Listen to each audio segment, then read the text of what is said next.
The FBI raid on President Trump's home at Mar-a-Lago, which was personally authorized by Joe Biden's Attorney General Merrick Garland, apparently included the authorization to use deadly force. We are now learning this fact thanks to unsealed court filings brought to light by the conservative journalist Julie Kelly. I have just two of them here. Obviously, there are many more. But the first one says very clearly in the raid that according to an operations order, that was the name of the raid on Mar-a-Lago, or rather, that was the name of this particular document pertaining to the raid on Mar-a-Lago. This was produced in discovery.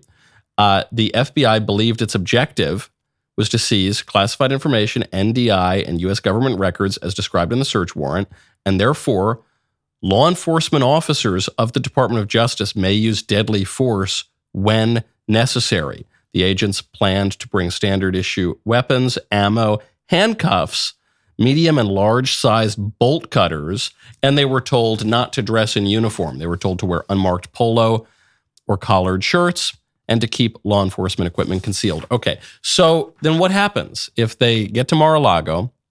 Let's say they meet the president. Let's say they run into Trump. Let's say they run into the U.S. Secret Service who are there to protect the president.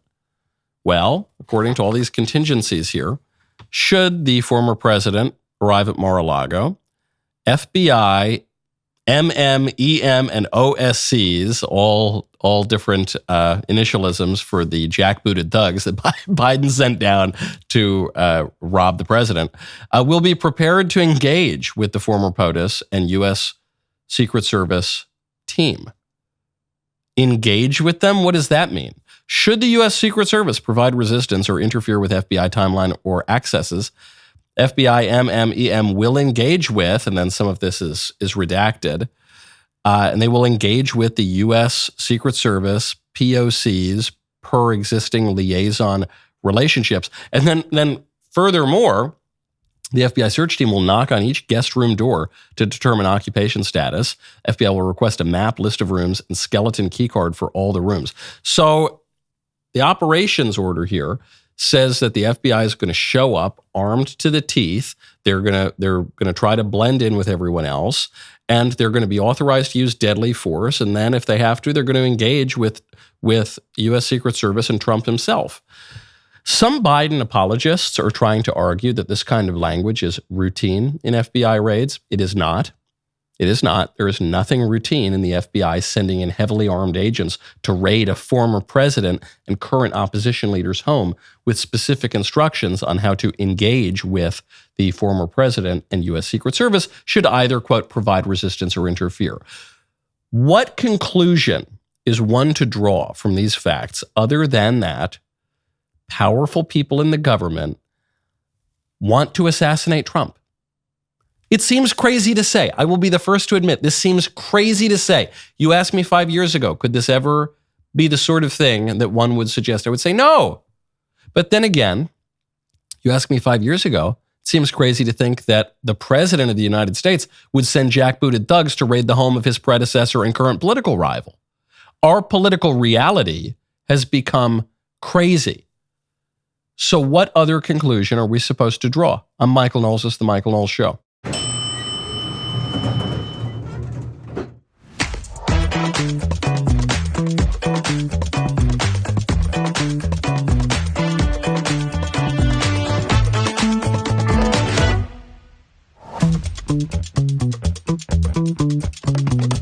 Welcome back to the show. We are now a nation of potheads. Daily pot smoking has outpaced daily drinking. We are no longer a nation of booze hounds. We are now a nation of stoners. We will get to that and what it means.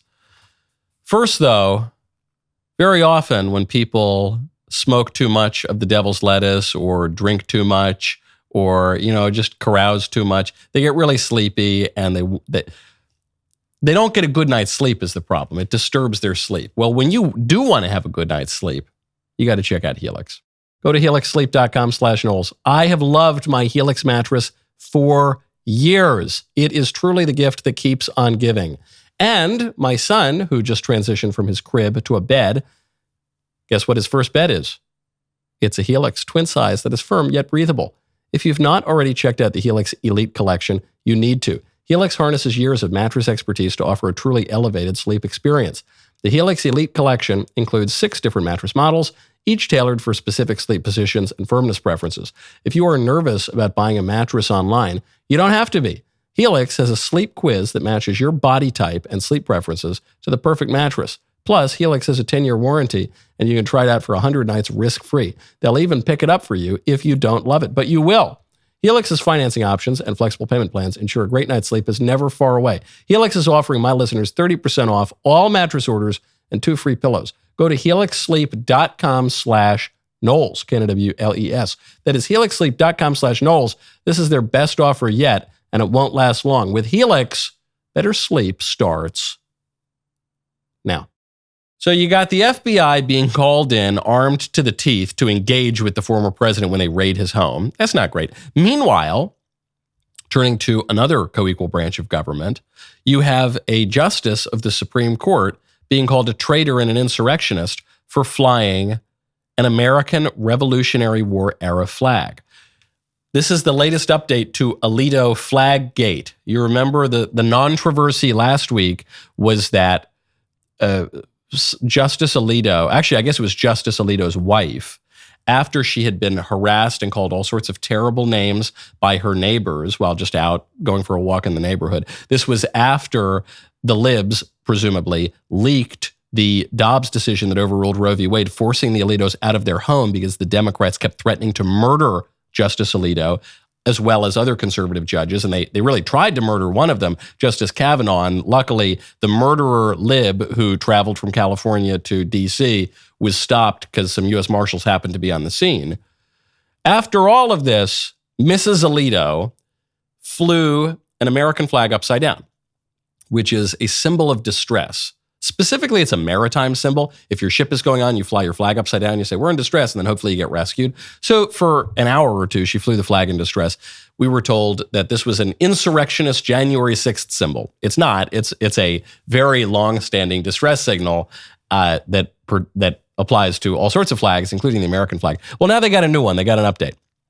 Apparently, the Alitos had the audacity to fly the pine tree flag. This is a flag, if you haven't seen it, it's a white standard with a pine tree in the middle, and it says, an appeal to heaven. According to New York Times reporting, another provocative flag was flown at another Alito home. So the Alitos, I guess, have this other house, and this is where they flew that flag.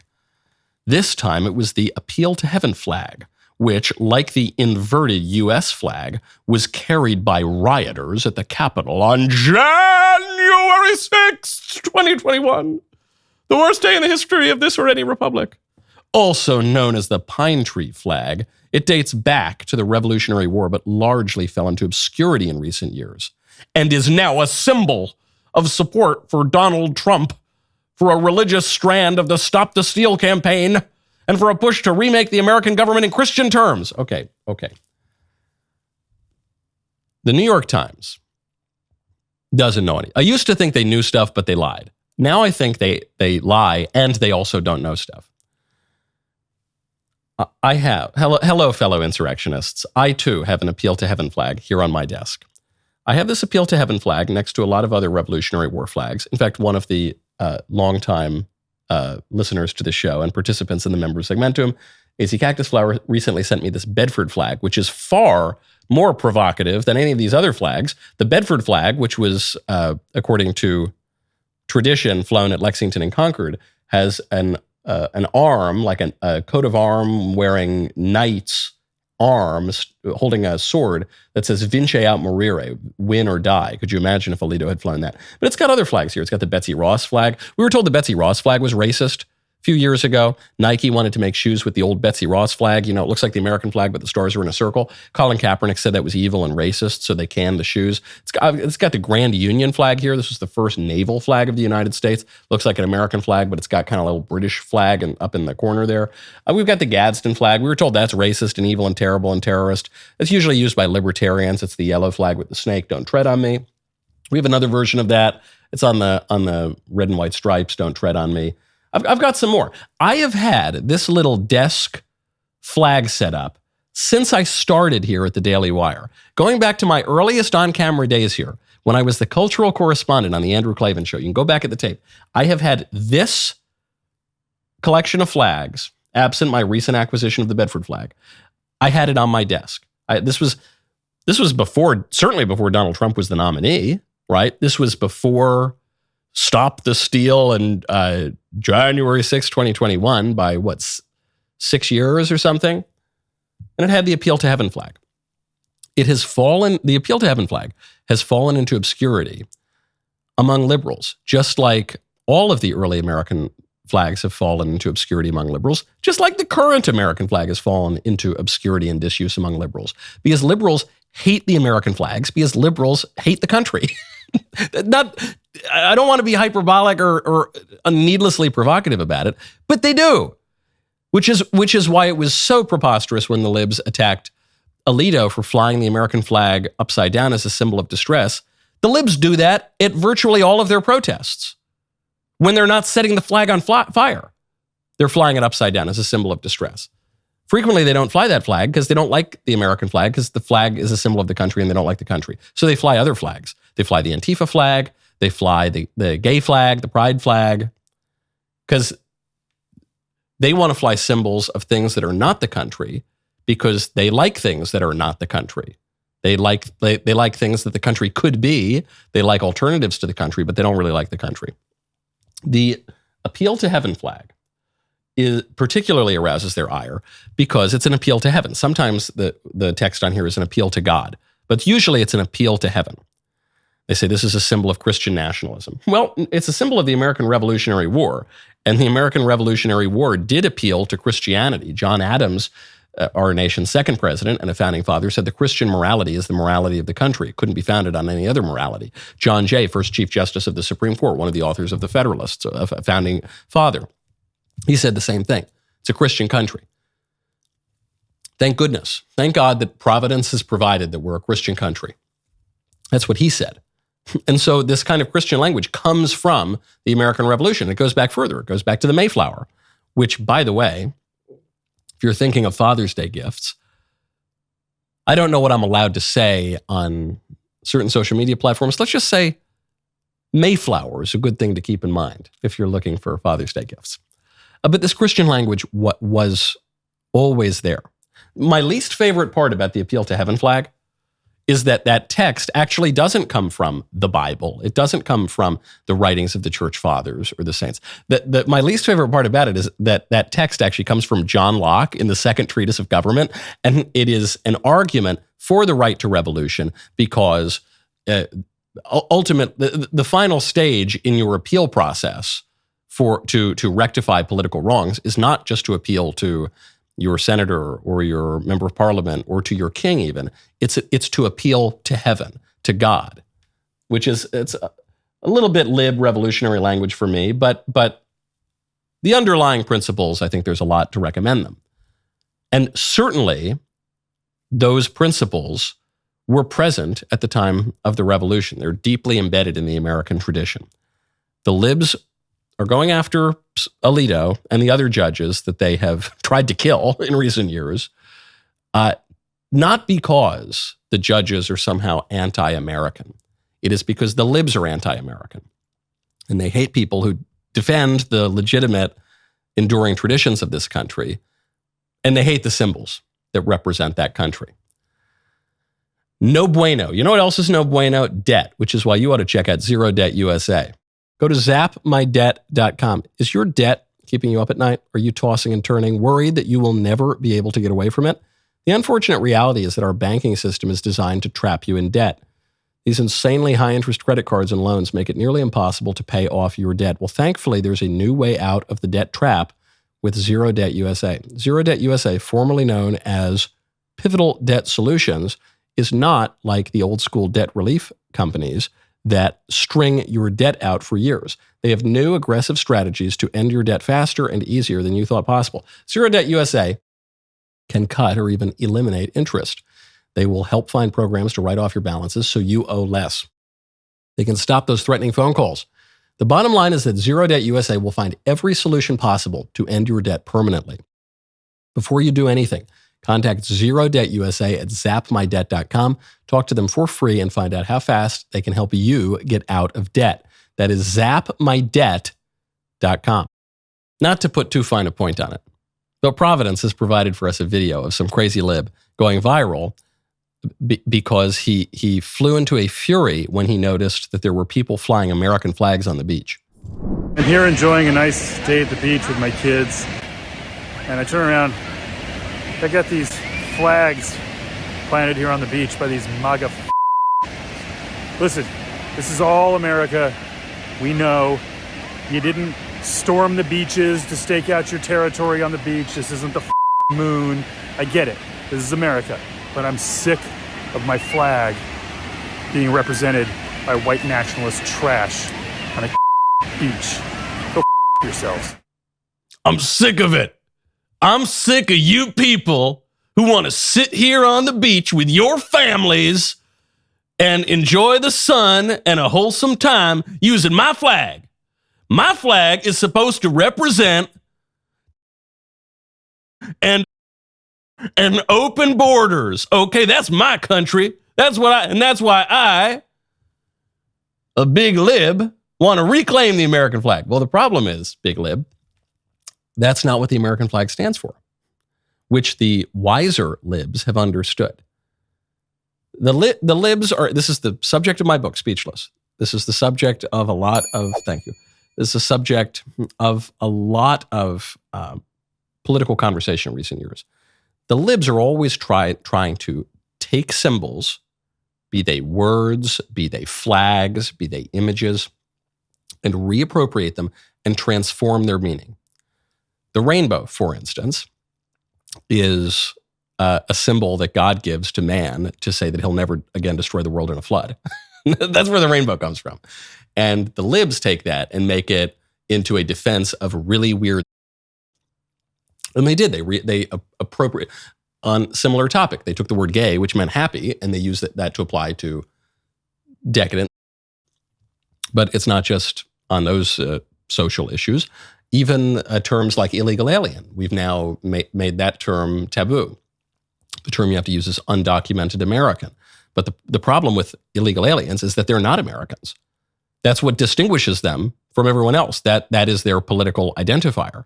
But if you erase that and you say they're undocumented Americans, well, all of a sudden they're just another type of American. So obviously they do have a right to be in the country. If you take young criminals, juvenile delinquents, and redefine them justice-involved youth, well, they're involved in justice. They're pretty good. You can't punish them, right? And the list goes on and on. So that's what they've tried to do. That's what that guy wants to do with the American flag. This American flag doesn't stand for you Christian evil conservatives. It stands for me, a big lib, who basically stands for murdering babies and doing weird. That's my flag. But the thing is, it doesn't. It's very difficult to transform the meaning of symbols. And so it can be done. The libs have done a pretty good job of it over the years.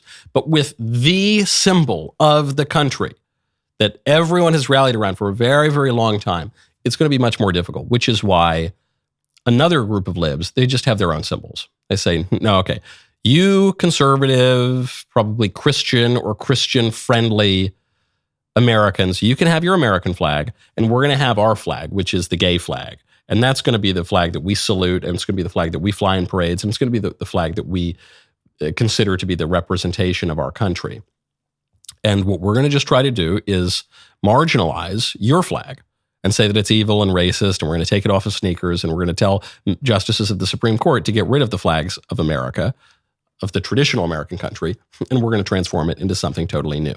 Now, speaking of people spouting off really dumb views, like that guy in the video, the NFL is walking back its criticism of the great Harrison Butker. Harrison Butker gives his excellent speech, best commencement speech of my lifetime, at Benedictine College. This is a Catholic guy talking to Catholic students at a very Catholic college about living a Catholic life, and somehow that created a lot of controversy. It should not have. Nothing in Harrison Butker's speech could not be found in many catechisms and perennial teachings of the Catholic Church. Nothing, not one sentence. It was totally uncontroversial from the perspective of a practicing Catholic who believes what the church has taught for 2,000 years. But it didn't cause controversy among those people. It didn't cause controversy among the students in the crowd. We kept hearing all these liberal women be offended on behalf of the girls in the crowd. The girls weren't offended. They were all applauding. It was the libs who were shocked and offended. It was the women on The View. It was the New Republic. It was CNN. It was all these people who couldn't stop. And it was the NFL. A spokesman for the NFL, Senior VP Jonathan Bean, said, Harrison Butker gave a speech in his personal capacity. His views are not those of the NFL as an organization. The NFL is steadfast in our commitment to inclusion, which only makes our league stronger. We love and we're and feminism. We're the NFL. I am so happy. Oh, this whole Butker commencement speech episode makes me so happy that I am a baseball fan and not a football fan. Because even though baseball got, during BLM, they went a little bit squishy and it kind of drove me crazy and I canceled my MLB TV subscription for a long time. But generally, baseball kind of keeps it together and they don't spit on the American flag. Generally, there was like one baseball player who did that during that whole episode. And generally, they're kind of normal. To hear this from the league, this is so pathetic. Jonathan Bean. I thought the NFL was run by men. Are you kidding me? We don't support this. We don't want any of our players articulating traditional Christian views about anything. We're the NFL. Just go wave the rainbow flag, Mr. Bean. So anyway, Roger Goodell had to correct this because it turns out NFL fans and viewers don't agree with Mr. Jonathan Bean over that mean Mr. Harrison Butker. So Goodell says, finally, and Goodell, he's a treat in his own right. But even Goodell realized, he says, listen, we have over 3,000 players. They have a diversity of opinions and thoughts just like America does. I think that's something we treasure. That's part of what ultimately makes us as a society better. We are not going to go much beyond the statement we made last week. But you did just go beyond the statement. Because the statement you made last week was, we hate Christianity. And then now you had to come out and do damage control and you had to override your VP, Jonathan Bean, and just say, no, we like diversity of opinion. We're not gonna keep attacking Harrison Butker. All right, white flag, not the appeal to heaven flag. The NFL would never wave that, but the white flag, the flag of the French army. That's the one they're waving, the surrender flag. Why? Because they know that normal people, men, women, white people, black people, old people, young people, they know that normal people, and especially NFL fans, are on Harrison Butker's side. They are not on the side of the libs. The institutions, the elites are on the side of the libs. But if they don't want to totally lose the common sense and totally lose their audience, they got to keep their mouths shut with their stupid ideas and allow Mr. Giga Chad, football player, to say his piece, which most people agree with. Now, speaking of normal views and education, you ought to check out PragerU. Go to PragerU.com. America's youths are being taught that our nation is simply not worth fighting for. PragerU stands ready to fight for those who fought for us, but they can't do it without you. We must never forget who made the ultimate sacrifice to protect these treasures, America's fallen heroes. The selfless efforts of those lost forever in battle are now kicked to the margins. Sometimes those people are even demonized by our leftist education system and the establishment media and pop culture. PragerU has important videos about Memorial Day and our armed forces. These videos were made to help educate about the legacy of our military's fallen men and women on Memorial Day and all year long. They need you, our patriotic supporters, to help millions of young people learn about the importance of honoring their memory and being grateful for the precious gift of freedom that they've given us. Go to PragerU.com, donate by May 31st, and your tax-deductible gift will be matched, making your impact double what it otherwise would be. You can also choose to dedicate your gift in honor or memory of a loved one. Thank you for standing with PragerU and standing by the memory of our beloved American heroes. PragerU.com. Head on over there today. Have your donation doubled. Speaking of conservative speech, I saw a really weird article in The Atlantic last night. I come home from a lovely Backstage. We hadn't had Backstage in quite a while. It's available now if you want to watch it. And so I come home, we have a nice time, had a couple of Coca-Colas, a cigar. I'm just finishing up, writing the little script for today's show. And I come across this headline. Why is Charlie Kirk selling me food rations? This was trending news. Why is Charlie Kirk selling me food rations? And I knew exactly what they were referring to. Because Charlie, and just like all of us in conservative media, we sell all sorts of different products, and those advertisements are what keep us on the air. It's not just true of conservative media. That's true of all of the media forever, for all time. And one of the things we sell are, emergency preparedness kits, certain types of food. The liberals sell food too. We sell some food. And so I knew the topic. I said, why is this news? And then this is what they said. This reporter tuned into the Charlie Kirk show for, I guess, the first time ever, said the ads on the show espouse conservative values and talking points, mostly in service of promoting brands such as Blackout Coffee, which sells a Second Amendment medium roast blend, and Covert Op cold brew. The commercial breaks sounded like something from an alternate universe. The more I listened to them, the more I came to understand that was the point. So put a pause here. Charlie Kirk sells coffee from companies that support the U.S. Constitution. That's it. It's a coffee company that supports the Second Amendment. It's not even one of those later amendments like the 14th or the 15th. It's the second one. Charlie Kirk selling coffee that is pro-Constitution. It's like something from an alternative universe. What? Where are we? I'm used to only hearing ads from companies that hate America and hate the Constitution. But then I came to understand that was the point. This author goes on. Some brands, of course, speak the language of Democrats, touting their climate commitments and diversity efforts. But when I listen to left-of-center podcasts like Pod Save America, Michelle Obama, the Light podcast, put a pause there. No one has ever listened to Michelle Obama's podcast. I refuse. This is how I know this article is fake news.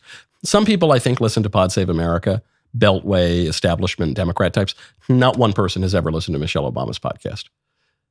Probably as many people have listened to Michelle Obama's podcast as have listened to Prince Harry and Meghan Markle's podcast. Namely, zilch, zero. Anyway, goes on. MSNBC's Prosecuting Donald Trump podcast.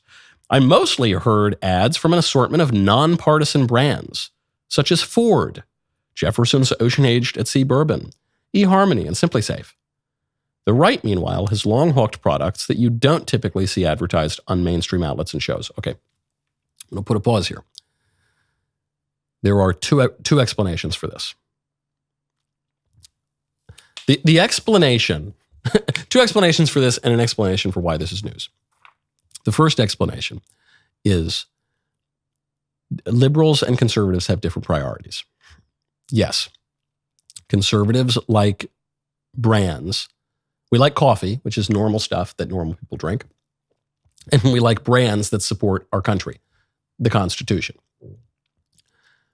Liberals like nonsense, like diversity and environmentalism and, the sun monster is going to kill us all. They like that, so they're drawn to that. So that's partly why you're hearing different products advertised.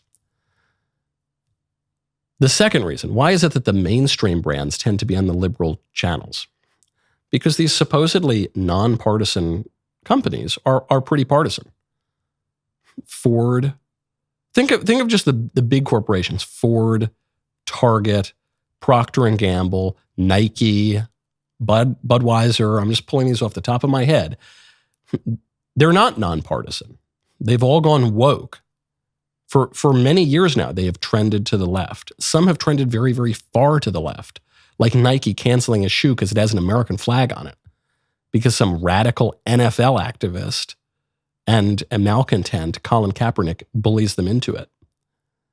Or Bud Light, which decides it's going to be a really smart idea to do an endorsement deal with a man whose entire career is mocking women and pretending to be a woman and peddling this insane ideology on everyone in the country, including children.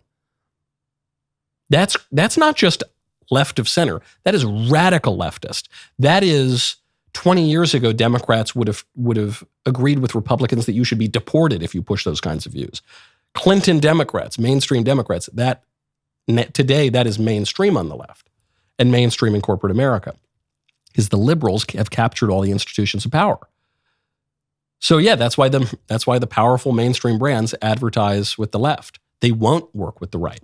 So the right does have to work with smaller companies. Many of those smaller companies are terrific. And we work with these brands who are filling a market gap because the mainstream, super big, powerful corporate institutions have gone so far to the left.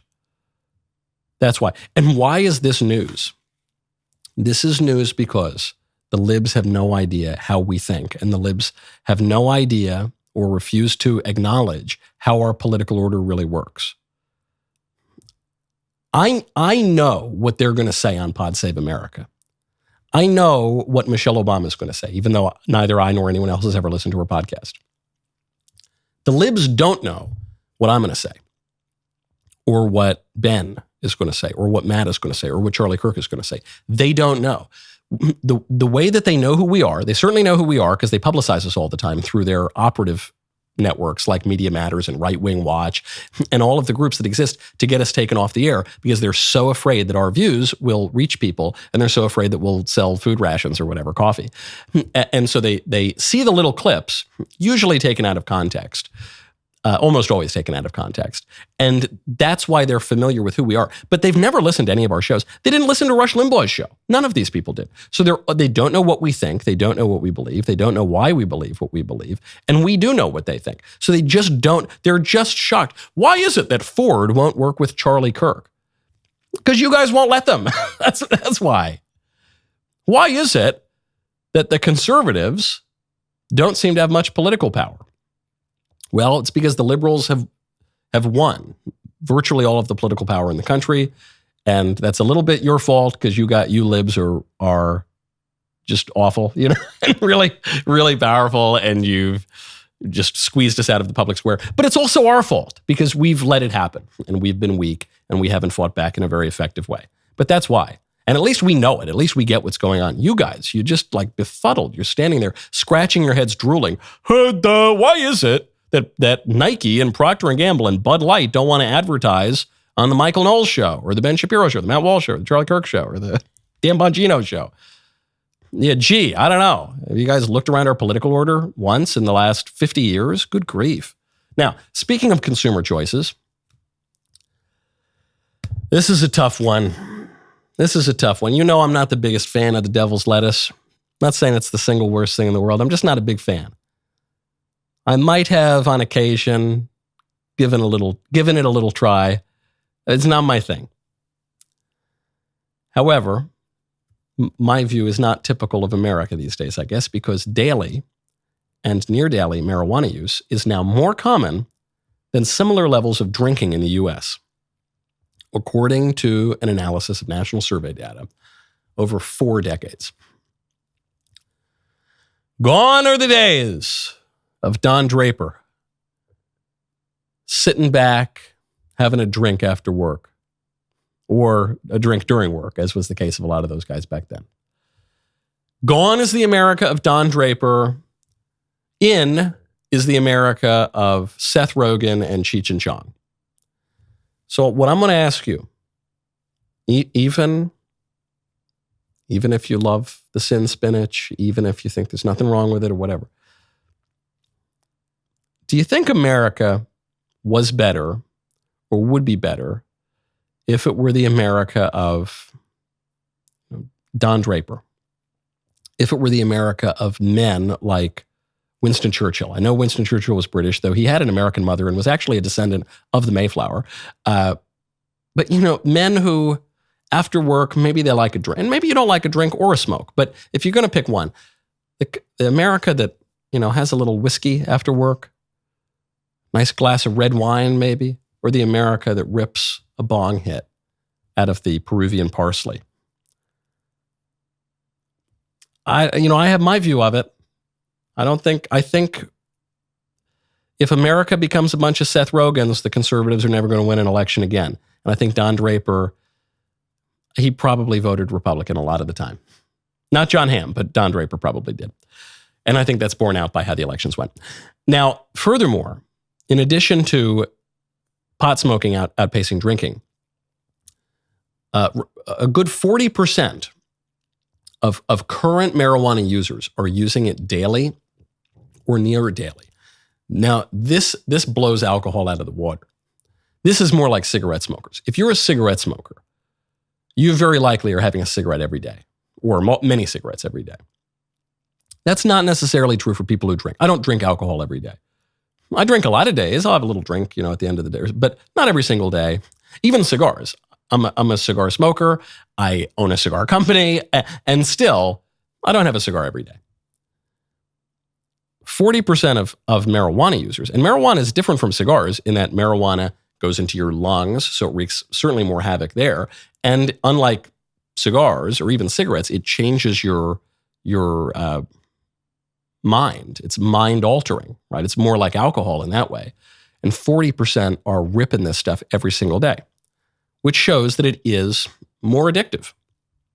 A lot of my friends who are fans of the ganj, they will say it's not addictive. It obviously is.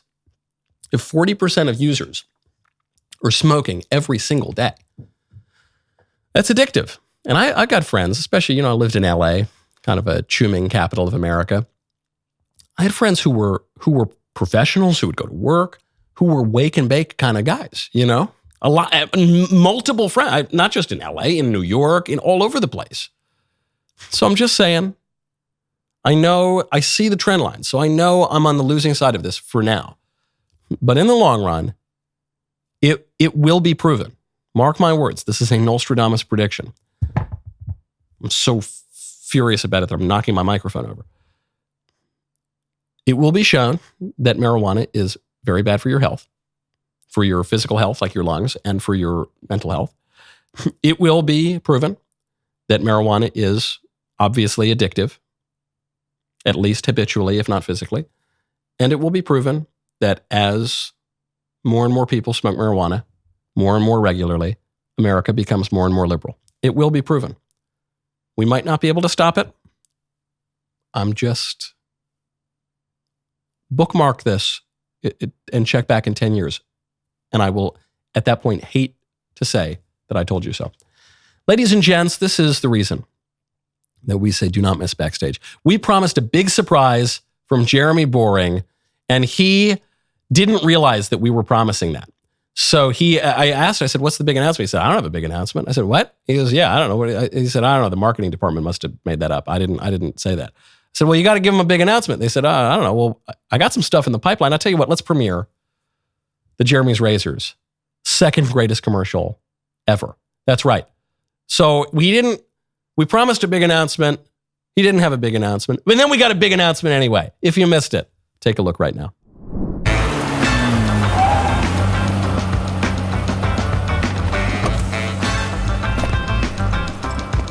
Oh, hey, I'm Jeremy Boring, CEO of DailyWire and founder of Jeremy's Razors. Woke razor companies love to take your money while trampling on your values. Me, I just love your money. Cut! What the hell is this?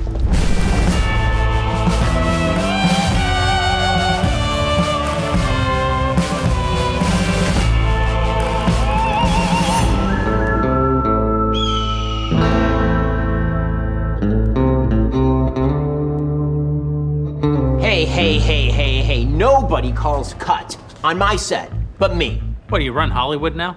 Two on the nose. What is this? We're filming the commercial for the brand new second generation Jeremy's Razor. Yeah, I get it. We moved our manufacturing out of China. Plus, with the new Sprint 3 and Precision 5 blades, you can shave like a man, not a manifesto. But who's he? I'm Black Jeremy, huge fan. You mind if we get a selfie? Oh yeah, come on. Look, we talked about this. Customers want diversity. Customers want inclusion. Customers want Black Jeremy. And for the commercials to be less macho. Can we please lose the flamethrower and the car? It's overcompensating, and we need... Who are you? I'm Jessica. I've been following you around half naked for 2 years. Oh, but that makes you some kind of expert on advertising? Besides, don't you think it's a little insulting to black people? Oh, we prefer people of color.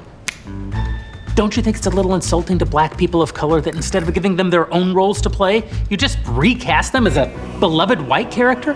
Hell yeah, it is. We don't do it for people of color. We do it for liberal white women. I'll spell it out for you.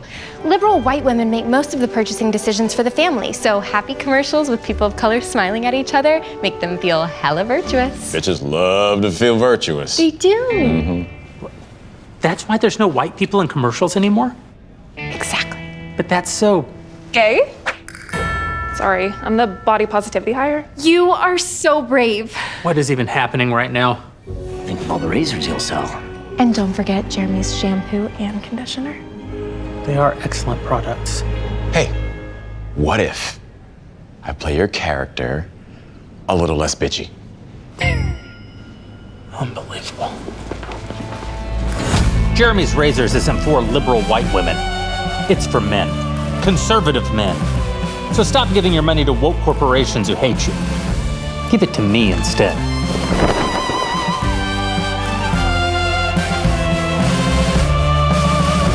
Hey, liberal white ladies. You know what's up.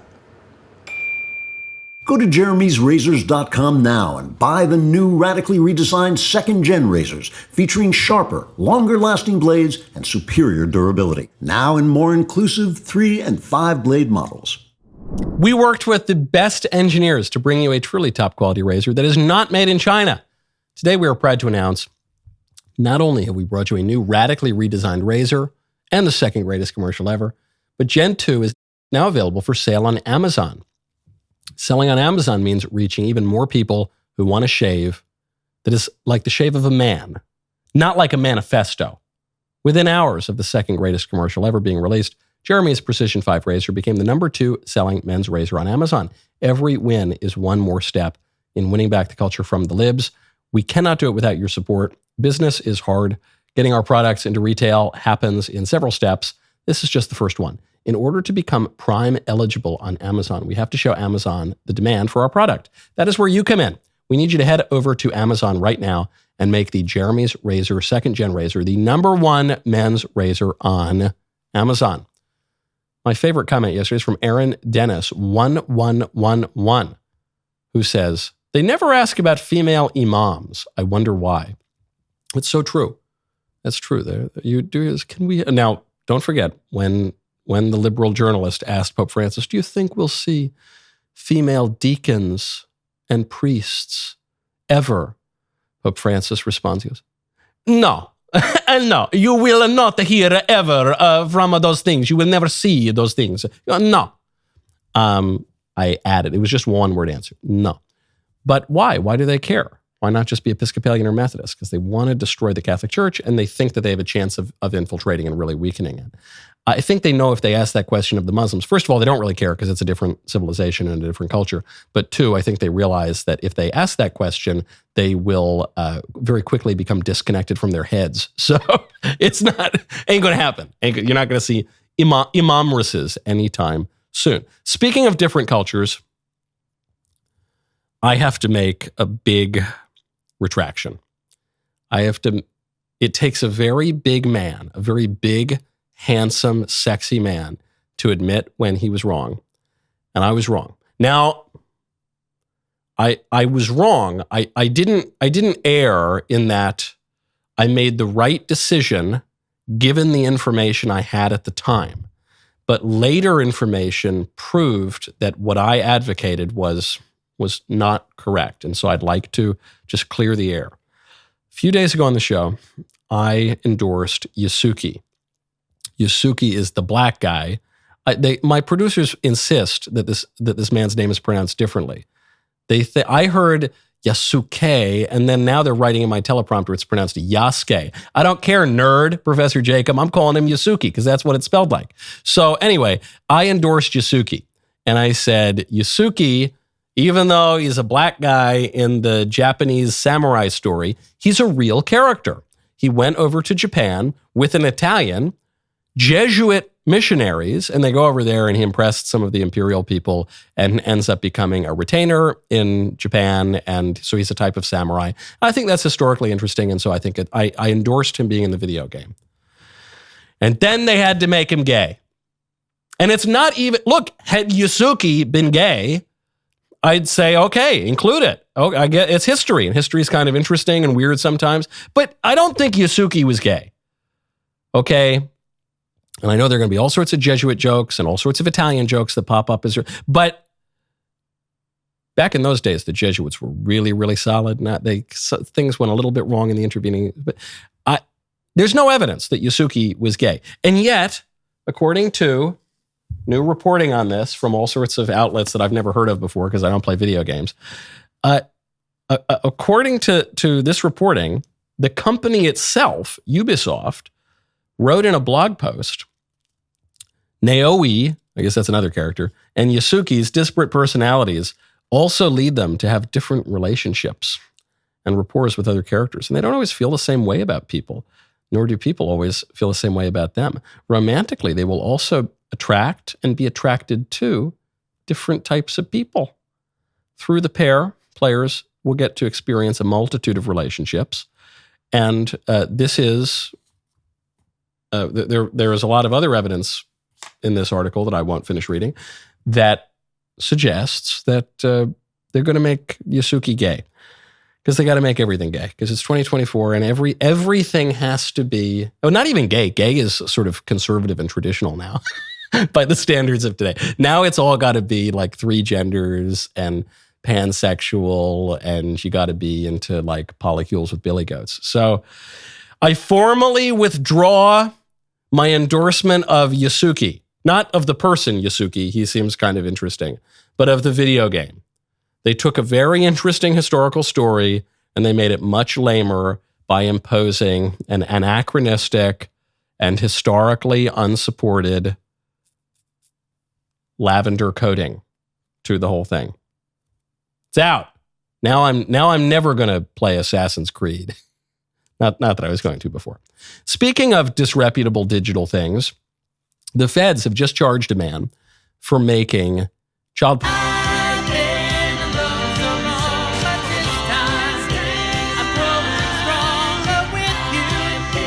The reason when the young man goes in and robs a liquor store, the reason not to let him off the hook is not only to protect the liquor store employee, it's not only to protect the people walking down the street in the city, it's to help him, to correct him, because there's something wrong in him. And if that is not corrected, he's going to only get worse.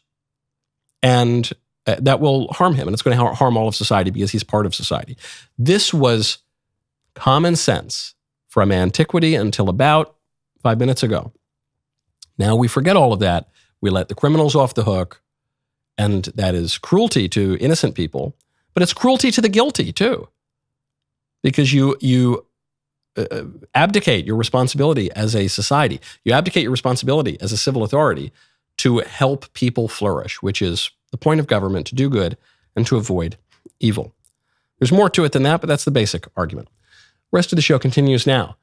We have Cabot Phillips on this show to talk about something really, really important. Become a member.